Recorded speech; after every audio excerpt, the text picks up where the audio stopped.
Hey everybody, good morning or good afternoon as the case may be. Hope everybody is hanging in there okay and practicing guitar there at home. But I hope you and your families are still healthy and okay through all this. So this is my class video for my John Jay College of Criminal Justice Intro to Guitar class for Monday. And this is April 20th. So a couple of announcements before we get to the playing. In last week's class on Wednesday, I went through in great detail the assignment for the concert paper. So be sure to have watched that video on Wednesday where we talk about all the requirements for that assignment, which is a big chunk of the class going forward. And the concert paper, as we talked about, is due on May 4th now. So we did a little switch there from the original syllabus. Concert paper due May 4th, but you can certainly crank it out this week before then. And I've now posted the videos for the options for the concert paper assignment. So there's 4 different video options, and you guys will pick one to discuss in detail with the 3-page concert paper. So option 1 was a Jeff Beck live concert. So phenomenal electric rock guitar legend Jeff Beck. So that's from a fairly recent concert of his, maybe within the last decade, certainly, or within the last 8 years or so. I forget exactly the year that concert was recorded. So that's Jeff Beck. And that is really rock and what we call fusion as a style of kind of mixing rhythms of rock with some jazz influence. And Jeff Beck certainly ventured into fusion terrain in the 1970s, but one of the great pioneers and absolute masters of electric guitar, Jeff Beck. So I'm sure you will enjoy that one.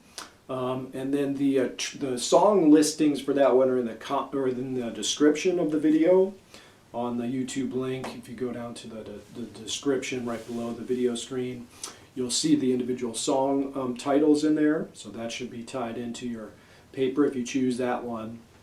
You got the track listings there, as well as the personnel. All right, and then option number 2 was Paco de la Cia is a flamenco Spanish guitar legend, one of the just great guitarists, certainly of the 20th century and into this century. We lost him a few years ago, but absolute giant of the flamenco style of guitar, and also known for mixing in some elements. He played with some great jazz players like John McLaughlin. So introduced some influences from outside traditional flamenco, but his roots, which you hear in that concert video, certainly there's a little bit of jazz influence there with some of his chords and so forth. But he's always firmly rooted in the flamenco tradition, right? So flamenco being a folk tradition of Spain that involves incredible guitar playing, virtuosic playing, incredible rhythms, and on that video he's accompanied by a couple singers and a couple percussionists. And then the track listings on that video are show up on the screen. So each new song that he plays, each new piece that he plays, the title of the song is flashes on the screen there. So you can certainly tie that into your paper as you describe the different pieces that he plays, as well as the personnel in that ensemble. The musicians are also listed on the video screen in that one. So another great video. Try to choose ones that are not only phenomenal guitar playing, but professionally shot with great sound. Just a great video document of that legendary player as well. So he's playing acoustic nylon string guitar, great flamenco. So flamenco, not the same thing as classical guitar, but there is some overlap. We've talked more about classical guitar in here. Flamenco uses that nylon string acoustic guitar that you could certainly talk about with all of that. But instead of the music being written down and composed, it's a folk oral tradition in Spain. So that was option number 2, Paco de Lucia. And then option number 3 was Joe Pass, another legendary guitar player, this time from jazz. So American jazz guitar legend, Joe Pass. And on that recording is particularly special because he's accompanying Ella Fitzgerald, who's one of the great jazz singers of all time. And the video starts with him playing solo, and then the second half he's joined by the great Ella Fitzgerald. So that's a really special video as well, and you'll really get a great look at some of the great jazz guitar playing in that video, solo and then accompanying a singer. Alright, so that would be option number 3. The track listings on that video are also show up on the screen, so each new tune that he plays, the titles are flashed on the screen. Alright, so that's option number 3. And then option number 4 is Stevie Ray Vaughan, a great blues player. So one of really the giants of blues guitar, American guitarist Stevie Ray Vaughan, who died tragically in a helicopter crash after a concert back in 1990, I believe it was. But certainly, in my view, one of the greatest blues rock players who ever lived. Just another legendary figure. So all 4 of these videos that I chose, each one of these guitar players is a true master, a giant in their particular field. And each video, that one is a live video in Japan. So I wanted to get one that's a full set long recording, again professionally shot, so you get nice close-ups, you can really see what they're doing. Audio is pretty decent in that one as well. So for the videos as you watch them, be sure to use headphones, right? We've talked about that with the class here for listening and playing along with me in these class videos. Absolutely make sure you watch those videos with headphones or earbuds, ideally on a larger computer or screen, so you can really kind of soak in as much as possible with what they're doing.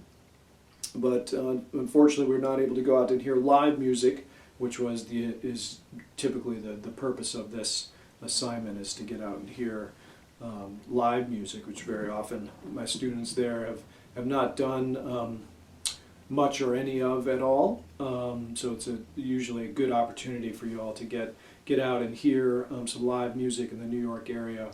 But in this case, in these unusual circumstances, we're changing the assignment to be online video. But the plus side of that is that you get to hear some real legends of the guitar in a full-length video concert with professionally shot video, so you can really, as I mentioned, see close-ups of their technique. There should be a lot to write about, because you can really, you're not sitting 25 rows back or at the back of the room in a crowded room without really getting a good look. You're getting real close-ups of what they're doing, so there should be a lot to write about based on everything we talked about in Wednesday's video, the details of the assignment.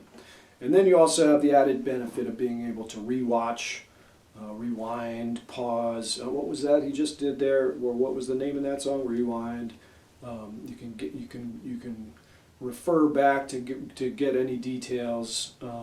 So there should be no problem to get enough content to really write a solid descriptive paper about the live concert. All right, so make sure that you, as we mentioned, we're not going to go through the whole assignment again. Refer to Wednesday's video where we did that.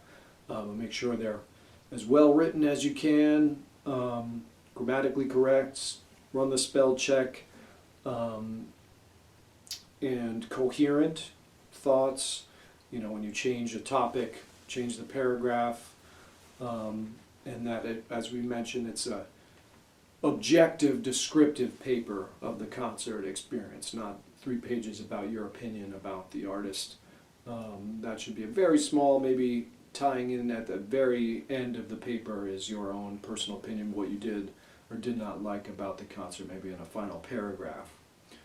All right, so I encourage you definitely to watch some or all of the other videos, even if you don't choose. You think, oh, I really like flamenco guitar, I'm gonna choose that one for my paper, or I really love jazz or blues, whatever the style is that you choose to write about. Definitely watch some of the other videos as well, 4 of them, because each one of them is a real treasure as far as guitar playing and getting exposed to really some of the greatest players in these styles that I'm sure most, if not all of you, are not familiar with. So hopefully there'll be some new great music that you haven't heard or been familiar or been exposed to in the past that you will really enjoy. But there should be a ton in each of those videos to write about as far as the technique they're doing, any of the concepts that we've talked about in class, musical concepts, as well as describing the scene of the concert, the instrumentation, band members, songs, all that stuff that we talked about in last week's video. All right, so the 4 options are up there. Start to watch those and think about which one you want to choose for your concert paper. And you can definitely get a jump on that. It's not due till May the 4th on Monday, but if things are going to get a little hectic that time of the semester with other assignments, you might want to get a jump on it this week if you didn't already over the weekend, and crank it out. Just make sure it's as solid as you can, because it is 20% of the grade, so it should be a pretty easy way to boost your grade if you fulfill the requirements for the assignment.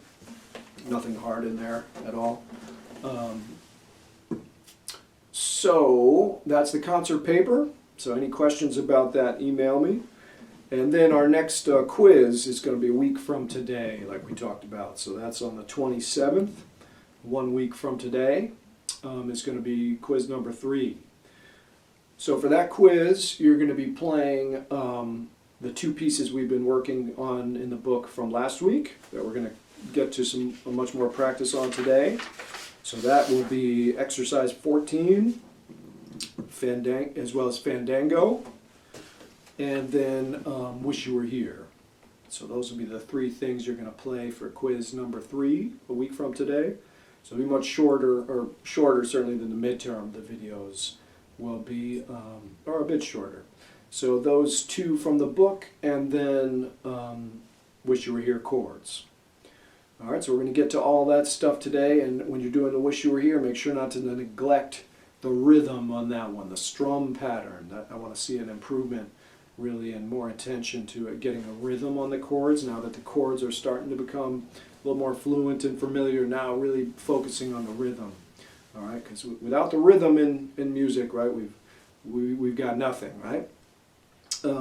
So make sure that rhythm is a big priority for all of the pieces that we're working on here. I try to drive that point home.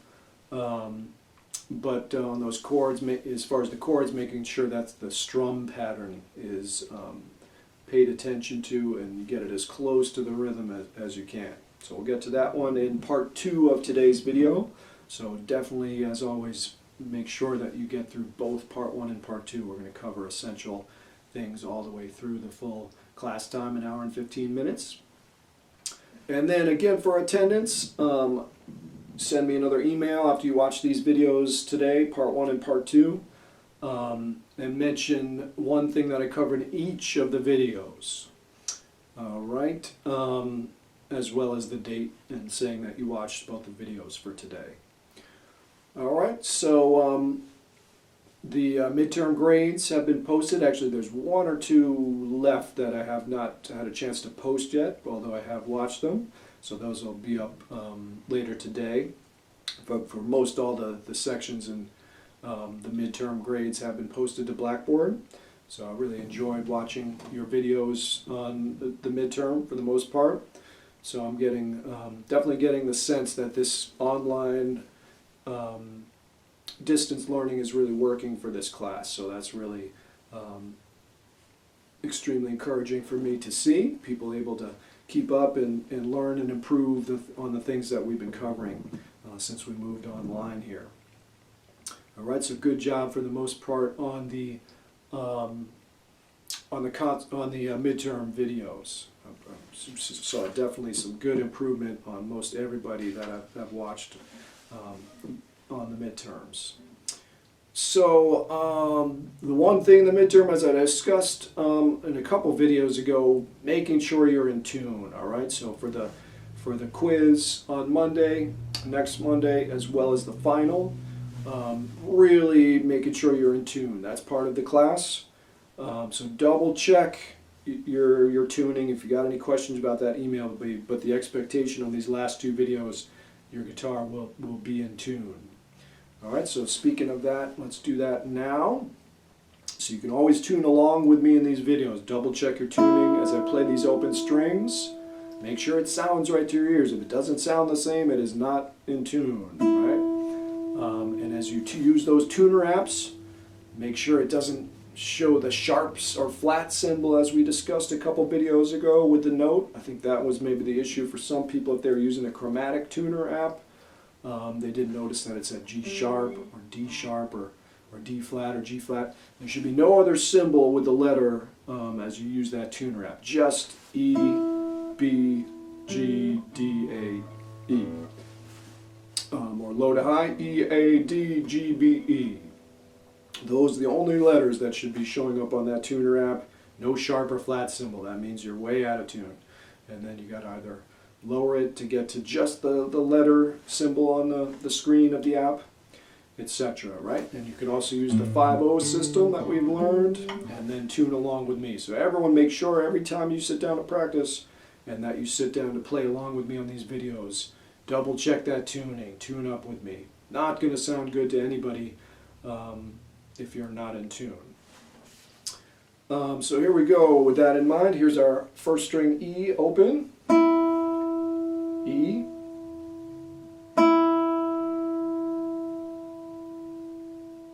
And then second string B. B.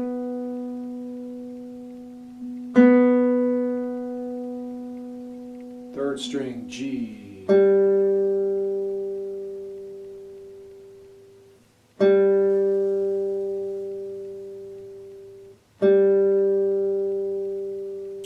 And fourth string D.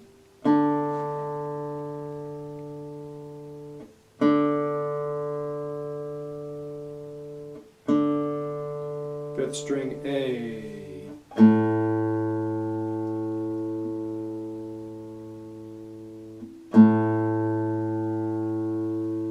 And the sixth string E.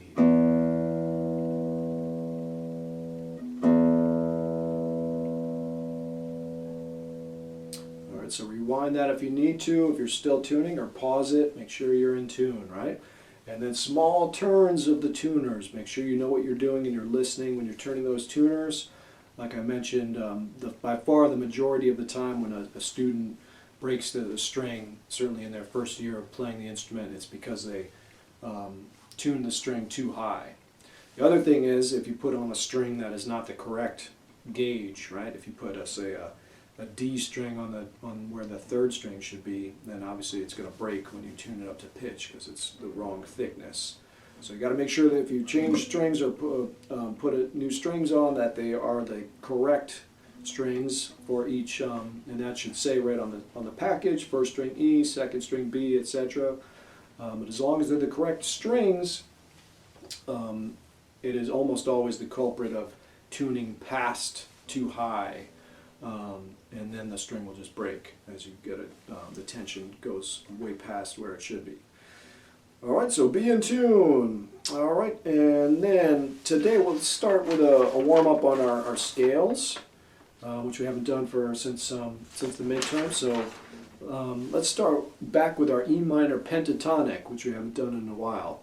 So that's going to be, we should have 3 scales that you all know so far. So E minor pentatonic, C major scale, and A natural minor. So we're going to do a quick review of those to start our playing today.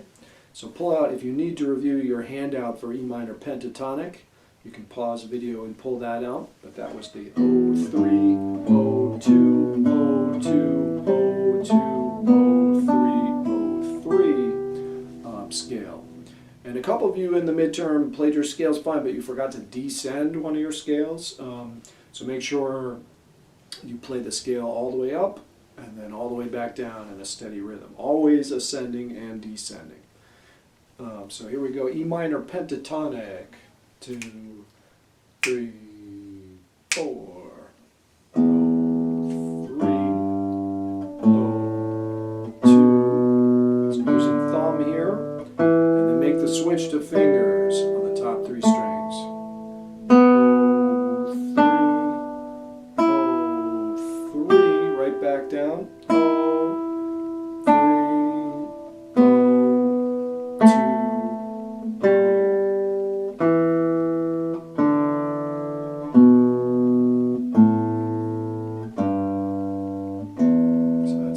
Pentatonic again, 3, 4, 3.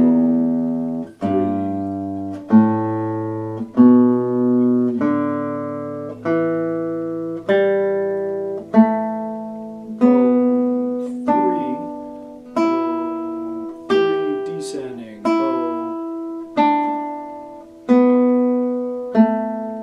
and then back to thumb, 4, 3, and then maybe up to speed, something like this, 3, 4.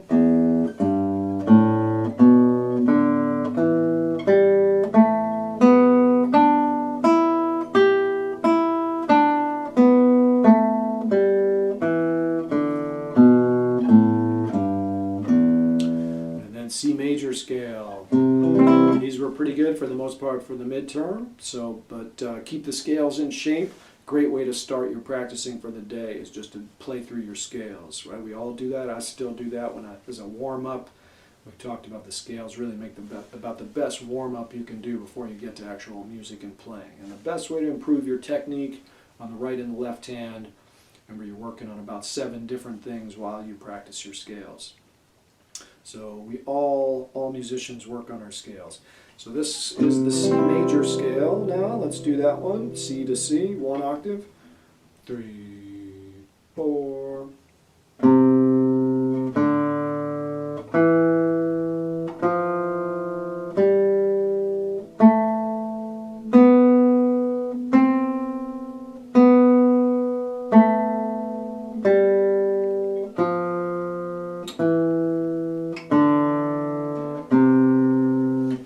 Again was on this scale handout, right? That's on Blackboard. And pretty much everybody I think has memorized those, or most people have. But we'll do that handout as necessary to play along with these scales. And the handout for E minor pentatonic was way back in about the 3rd or 4th week of class. So here we go again. C major scale, 2, 3, 4. Make sure you're using the right left-hand fingers as you do the scales. Whatever fret you're on, you're going to be using that finger. And with the right hand, still the right hand technique is still the thing that a lot of you need to continue to work on. And people tend to kind of not pay attention when I start talking about technique, and they think, oh, that's not a problem for me. Everybody, that's all of you, can certainly improve your technique. All of us, if you've been playing for 10 years, you can definitely still be tweaking and improving your technique on the instrument. So for a lot of us, the right hand is the culprit in the style of using our fingers. So we talked about last time, make sure you're not using rest strokes on every stroke with your thumb. You should be using free strokes, following through over the string. Make sure you're not planting on the wood. No matter how many times I reiterate that one, it's such an easy bad habit to fall into that there's always a couple students who struggle to get out of that. So don't plant the fingers on the wood of the guitar. Stay aware of that. Only on the strings. And then the thumb. Some people, the thumb creeps over, inside. So you're playing your thumb strokes inside, what we call thumb under technique. Which is good for the Renaissance lute. That's not what we're going for on this classical guitar technique. So you want to maintain the hand position of your natural hand. So your thumb is on the left of the fingers as you follow through. The thumb stays on the outside of the fingers. And your wrist hand position is about 3 inches off the strings, higher than what you're used to if you've been playing with a pick. A little bit of a curve to the wrist, a little bit of a bend to the wrist. Make sure to keep working on that right hand technique. And then maybe most important of all, you're following through with your stroke this way. No lifting like this.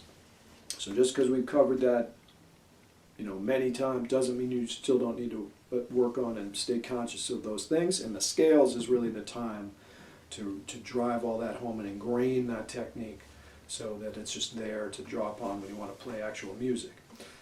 All right, and then the A natural minor. Here we go. So A natural minor, also on this handout. This one right below C major scale, what we did for the midterm. Let's play that one again. A natural minor, 2 octaves. 3, 4.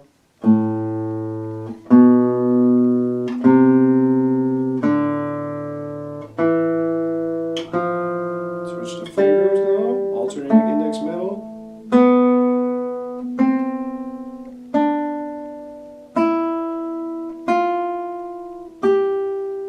Up to the A on the first string, right back down.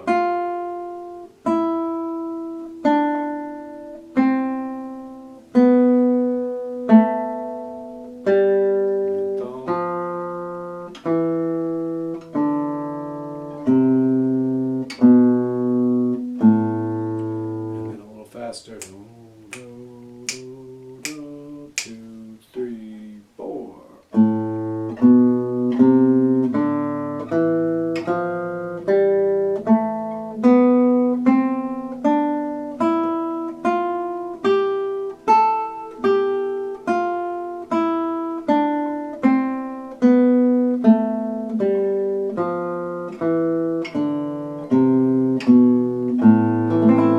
That's a good tempo to get all 3 of these scales up to about there, evenly up and down. All right, but keep working on those. Those are going to come back on the final exam, right? And there should be definitely some improvements so that by the time we get to there, you can play all 3 of these about that tempo really solidly up and down. All right, and then let's go into our book now. So back to the notes on the 5th and 6th strings. And these are the 2 exercises that you guys will need to play next Monday for quiz number 3. So we'll get some more practice on these. Exercise 14 and the Fandango. So let's go to exercise 14 now. We'll do it slow the first time again as a warm-up here. So hopefully you've been working on these. You've got all the notes down, and now this week it'll be a matter of getting the tempos up. So here, let's go all the way back down to 30 again, one time on this one. Exercise 14, really slow, and getting all the notes and rhythms correct. Rhythm's pretty easy on this one. There's no 8th notes, so it's really just an exercise for getting these new bass notes down. So here we go, 14, 3, 4, real slow.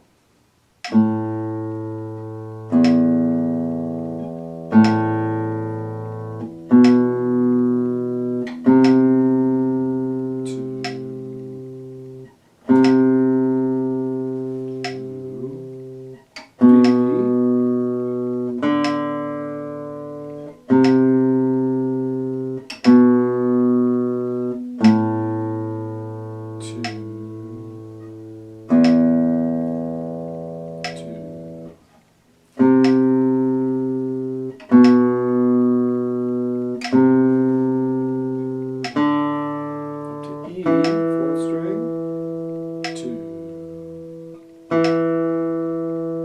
2. So these should be familiar on the 4th string. C, 2, 3, 4.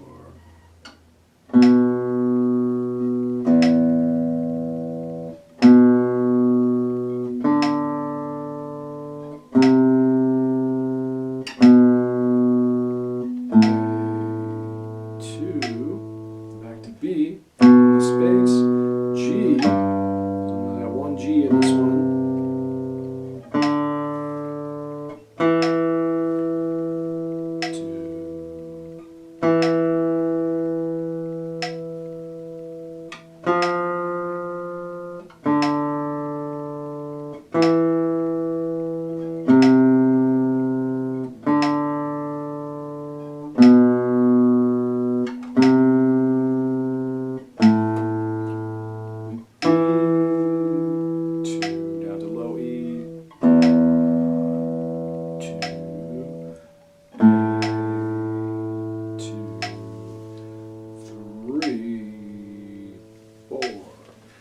So hopefully you've got all those notes down by now. If you need to review any of the notes, you know what to do. Flip back. If it's a 4th string note you're getting stuck on or need refreshing, flip back into the book where the 4th string notes are introduced. And these new ones again on this page, A, on that 5th string open, and that's on the 2nd ledger line. So we should know that by now. We've been playing these in our scales for a while. B on the 2nd fret, that's on the space below the 1st ledger line. And then C right on the 1st ledger line. So those are the 3, A, B, C on the 5th string. But memorizing what they look like there at the top of the page. You got to spend some time with that. At the top of the page is memorizing what these 6 newer notes look like, so that you can instantly see them and recognize them. All right, A, B, C, and then on the 6th string we got our E. Low E is way down 3 ledger lines, 1, 2, 3, and then the space below the 3rd ledger line. So make sure you're noticing that's on the space for the E, not to be confused with F, which is on the line. 1, 2, 3 ledger lines right on the line. That's F. And then G, very often confused with the E, but notice there's only 2 ledger lines with the G. 1, 2 ledger lines, and then the space below the 2nd ledger line, that's G. So make sure those E, F, and G's people can have trouble with because there's so many ledger lines involved there. So make sure you're totally clear which is which. And the G on this one just shows up once. Notice in the 3rd line, 1st measure. Make sure you're not playing an E there. That's the only G on this piece here, exercise 14. So now today, we're going to bump up our tempo on this. Let's go up to 45, and then we'll bump it up again to try and get it closer up to speed.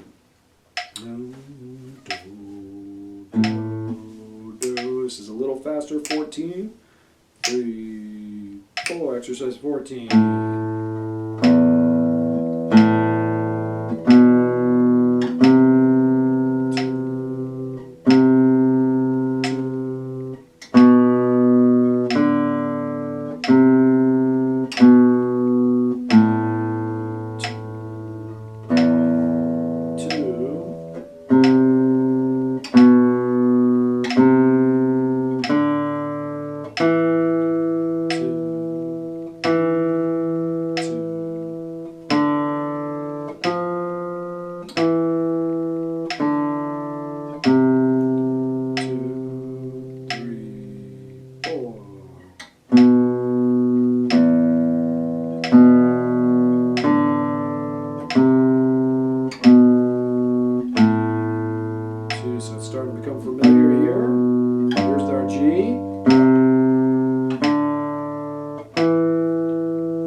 so the whole piece here is on these low 3 strings, 6th, 5th, and 4th.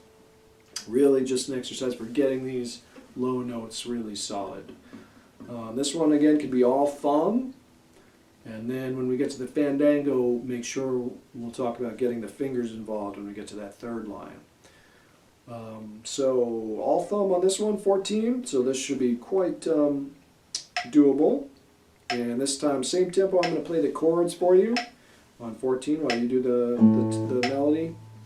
Here we go, 14 again with the accompaniment. 3, 4.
If you look down to my part in the accompaniment, if you haven't already been familiar at all with how chords are written in standard notation, right? We've been working on our chords outside of the book where we're using those grids and just the letter symbols, C, G, etc., D.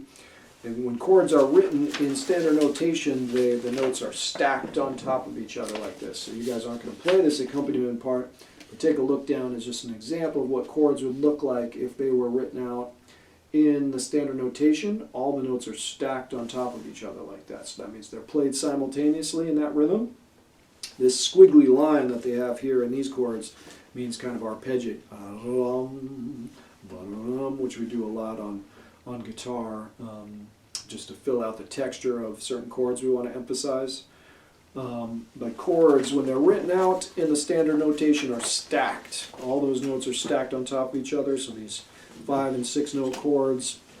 Remember, there's only how many different notes in each of those chords? We've learned. Who remembers? Three notes, right, in any major or minor chord.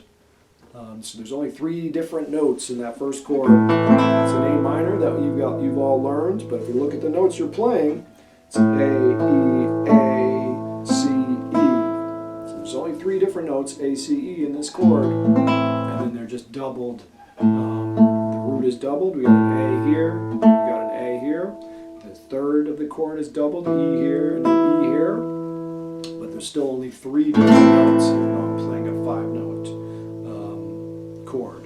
5-note chord, but 3 different notes. And they are, remember the formula for any of these chords? Root, 3rd, and 5th. All right, and then they're just doubled. In this case, the root is doubled and the 3rd is doubled. For any of the chords in this song or any of the songs that we're learning, when it's a major or minor chord, that is the case. Root, 3rd, 5th. And then if you look at the 3rd chord and the 3rd measure in the accompaniment, that's the E chord, which we're going to learn in this class starting next week, I believe. That's another one of the most commonly played chords on the guitar, E major. And that's what it looks like in the 3rd measure if we write out our standard E chord in standard notation. See how it's stacked there? So there's 6 notes in that chord. It looks scary if you were trying to read that in the standard notation. But eventually we become familiar just visually with how the notes are spaced out on the staff.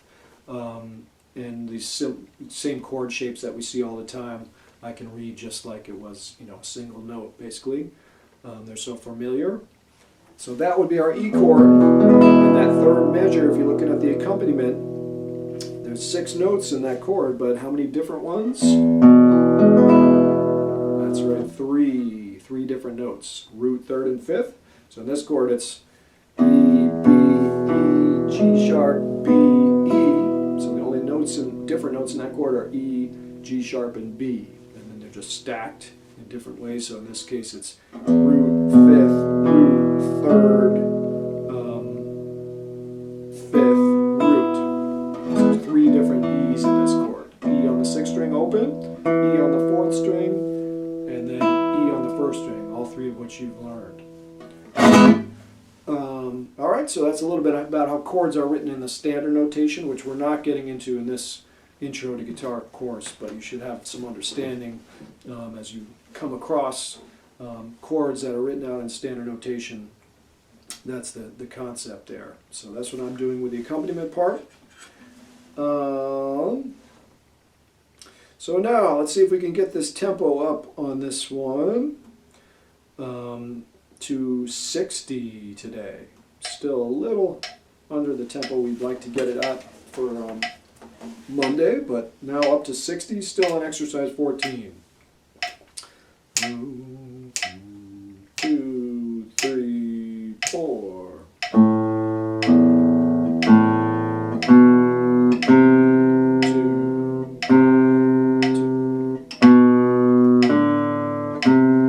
Now it sounds much better, much more musical at this tempo. 2. Much easier to hear the tune.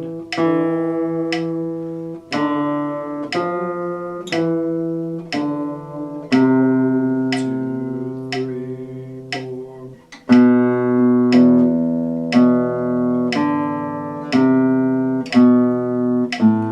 2 and last line. G. 2. 2,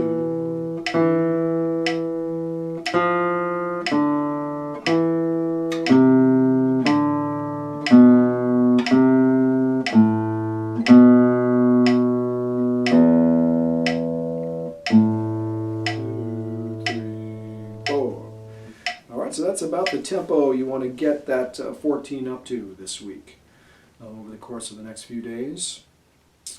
But remember, you can always make use of the rewind on these videos. Rewind and pause, go back to that earlier tempo, and we're doing at 30 beats per minute. Just practice along with that until it feels comfortable at that slow tempo. And then, of course, you want to be practicing these songs on your own each day in addition to the class videos. You could also, of course, use the videos in your class time on the other days of the week in addition to these class days. Just rewatch the video, make that your practice time playing along with me again every day of the week. That would be very effective. So that's definitely an advantage of this online format that you can really make use of to rewatch, play along with something that you don't have that opportunity with the live classes. Rewatch it multiple times, rewind, go back, do it again until you got it. So now the Fandango, much more challenging piece. This Fandango is going to take more of your practice time this week, but a much more satisfying piece, a real nice piece of music when you get it down here up to tempo. It really sounds great on the guitar when you get this one, particularly with the accompaniment. So let's do those first 2 lines again. We'll go way back down to our 30 tempo on this, on the Fandango, and then we'll try to get it up closer to speed today. Fandango. So this one's in 3/4, 3 beats per measure. A Fandango, again, that's Spanish. It's a Spanish dance rhythm, and this one has again that very Spanish and flamenco quality to it. It's a great sounding little piece when you get it. Here we go. From the melody at the top of the Fandango. 1, real slow. 2. Actually, let's try to go all the way through. 8 notes in all the way through. 3, 4.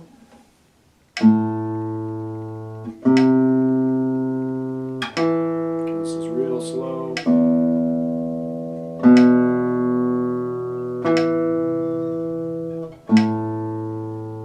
2.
let's just go to that third line, right? Remember, you always want to pinpoint the spot in any piece that's giving you the most trouble, or the hardest spot in the piece where you just stumble a bit, get stuck, lose the rhythm, and then isolate that spot, circle it with a pencil, and then just work that spot a bunch of times until it feels easy. Super efficient, effective way to practice.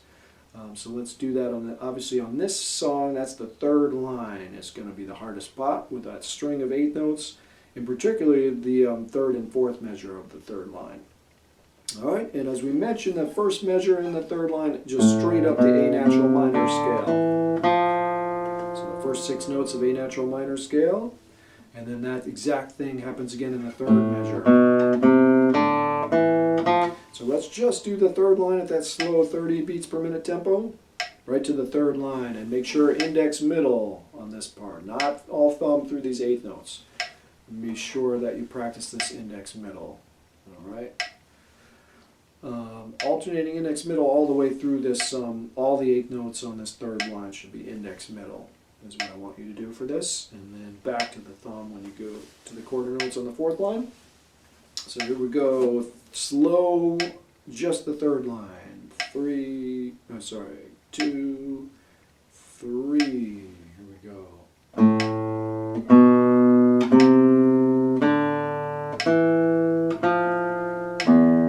then you just go up this E minor chord, and then the same exact thing again. And then get ready for this.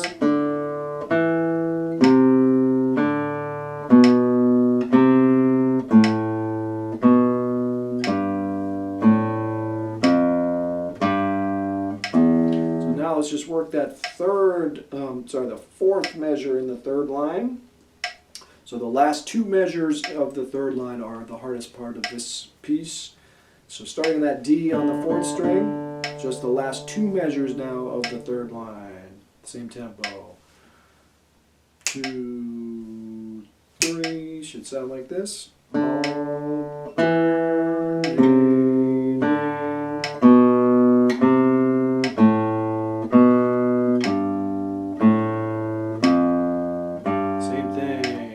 Do that a few times, just those 2 measures.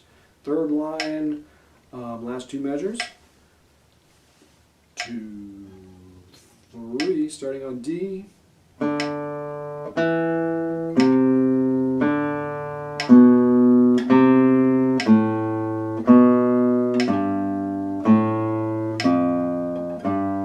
Again, same 2 measures. Last 2 measures of the third line. 2, 3.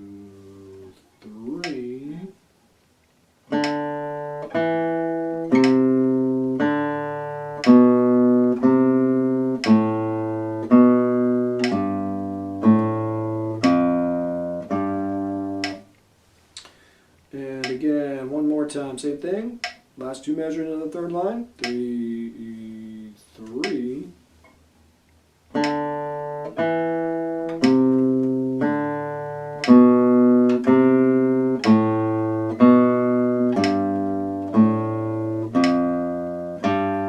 Work that one spot until you're just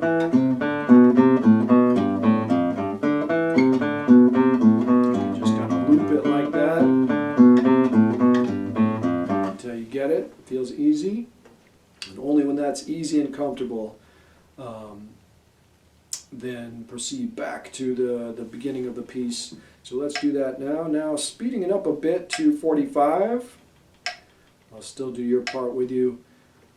45 now from the beginning of the fandango and all the way through. 2, 3. 2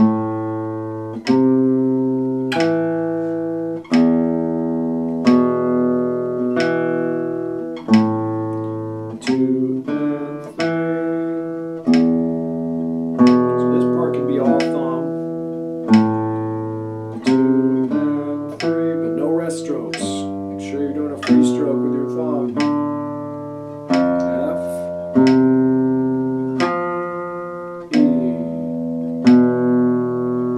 back to A.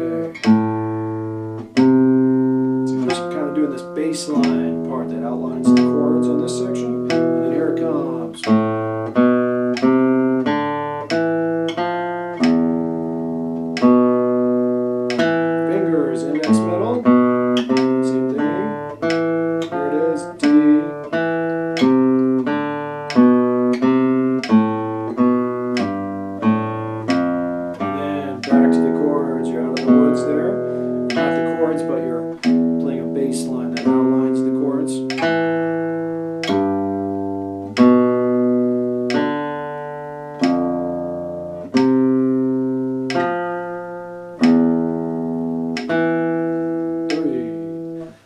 right, so let's do the third line at this tempo. So this is 45. Fandango, just the third line at this tempo. And as you can see, I'm sure at home, if you're struggling to stay with me on those 8-note part, that you need to practice that, just that line. Go back to the slow tempo and just work that line until it feels easy and comfortable and familiar. No surprises, you know exactly when that hard spot's coming, because you've done it, you worked on that spot by itself until it feels easy and comfortable. So here we go, just the third line. 3, 4. Same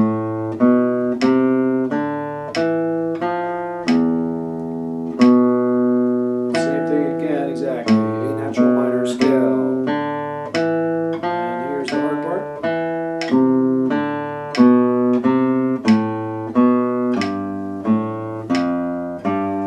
So just those last two measures now at that tempo.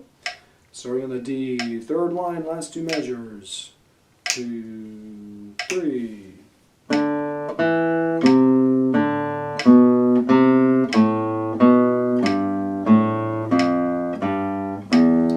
last two measures, third line. 2, 3.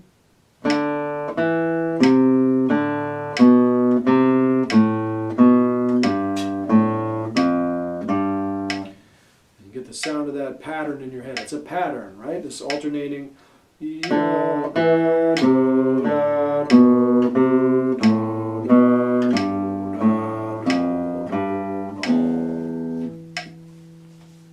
All right, and now let's see if we can bump it up to 60 today on this Fandango.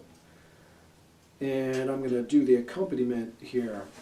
All right, so this part one is going to wind down here in a couple minutes, so once again be sure that you stay tuned for part two. All right, so we're going to get to Wish You Were Here and make sure that you got the chord strum really solid for that song. You're going to need to play that for the quiz, so be sure to stay tuned for part two. Don't be getting up. We're still got more class time to go. All right, but part one's going to end shortly, and then make sure you click over to part two in a couple minutes here. So here we go with about 60 with the Fandango. This is 60, rather. 1, 2, 3. So now it starts to sound more recognizable. To get the sound of this piece in your ears at this tempo. 2 and 3. There's our G.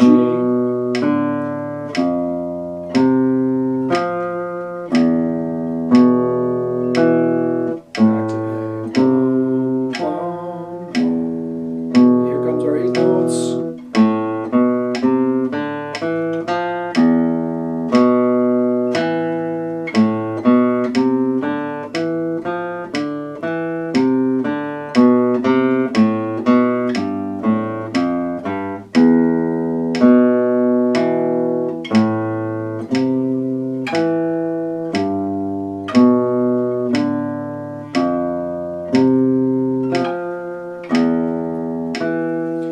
I'll play the accompaniment on that part on Fandango. Notice my accompaniment is usually on beat 3 of the measure, although it does some shifting around in the third line. So now you got to be independent with keeping a steady quarter note while I do the accompaniment. Here we go, same tempo, Fandango. 1, 2, 3.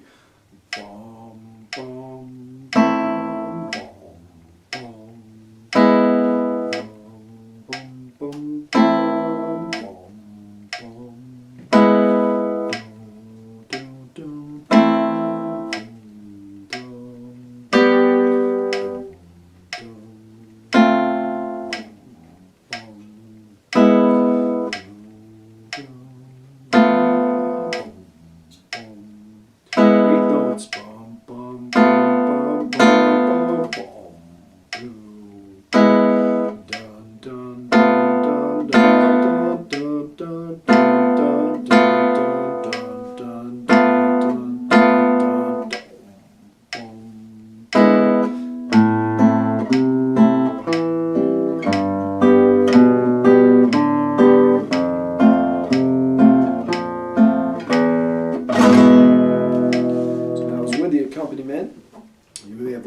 place, right, when I wasn't playing your part with you.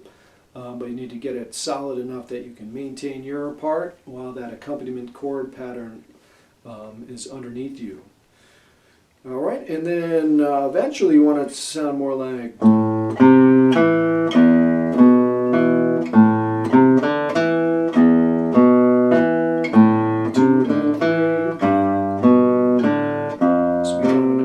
tempo for next week.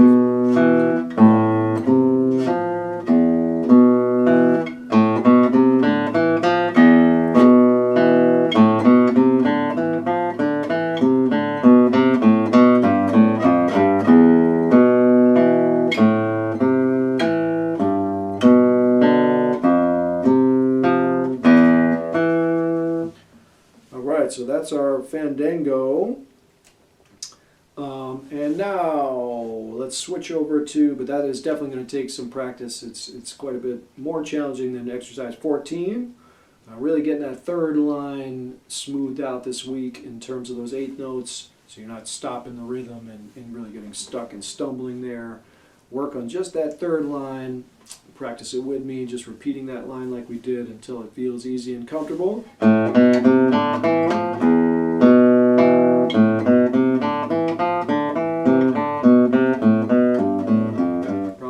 Get up to that speed yet, but that slower tempo that we did, make sure you can do that steady 8 notes through that third line. That's definitely the hardest section in that piece. All right, but it sounds quite nice with the chords when we put it together.